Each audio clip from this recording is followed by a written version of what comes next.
بھائی مخلوق خدا کی خدمت بھی کرو، اللہ کا حق بھی ادا کرو. مخلوق خدا کی خدمت اس طریقے سے کرنا جس سے اللہ کا حق ضائع ہو،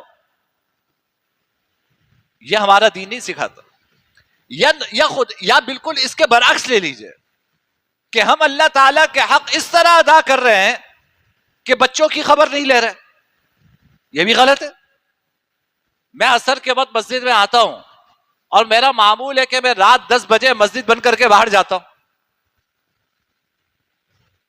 اب بچے کو ڈاکٹر کیا لے کے جانا ہے، آپ بیوی سے کہتے ہیں کہ بھائی یہ تمہارا کام ہے، بچے کو ڈاکٹر کیا لے کے جاؤ یا کہیں لے کے جاؤ، میں تو اللہ اللہ کر رہا ہوں. آپ اللہ کا حق ادا کر رہے ہیں، بندوں کا حق مار رہے ہیں. شریعت